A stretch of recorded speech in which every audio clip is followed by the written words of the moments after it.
جايز، الحين راح أعمل سكين كير تاعي معاكم، فليتس جو.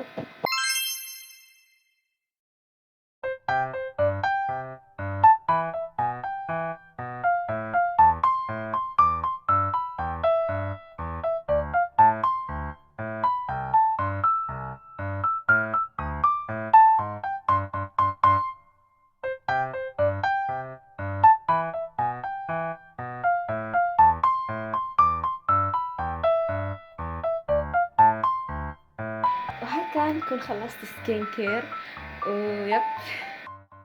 وبركة راح نعطيكم الإكسسوارات اللي راح نبيعها. عندكم هذه السلسلة، وهذه ثاني، وهذه الكيوت اللي فيها أرنب، شوفوا تخبل، وهذه الساعة كما راكم تشوفوا،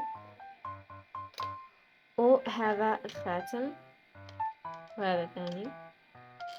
هي ما عرفش جيبها، ممكن نلبسه ممكن لا، هذا المساك تاع الخمار لأنه راح نلبس نواظر فما عرف.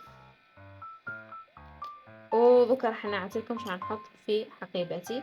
راح نجيب هذه المساسك نحطها في محفظتي.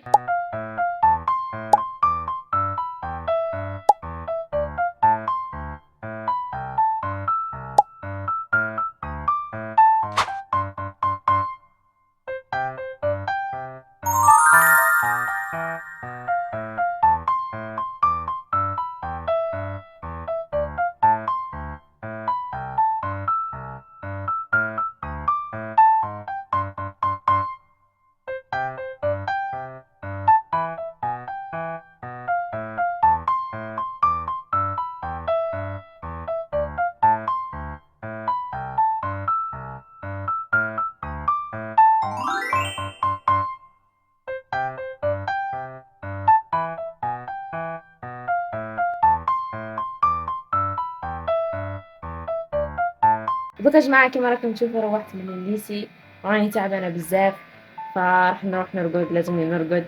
وبرك هذه هي نهاية الفلوج، نتمنى انه عجبكم، كان فلوج خفيف على السريع. انتظروني في الفيديوهات القادمة ان شاء الله. باي. اذا طولت في تنزيل الفيديوهات روحوا تابعوني في الانستغرام، راح نتفاعل فما بزاف، وما تنساوش تابعوني. هاي نشوف فيكم، راح نحط لكم هنا طبعا تابعوني فما، راح نحط دايما ستوريات ريلزات كلش راح نتفاعل فما. وفي اليوتيوب ان شاء الله انتظروني في الفلوجات القادمة، ومع السلامة.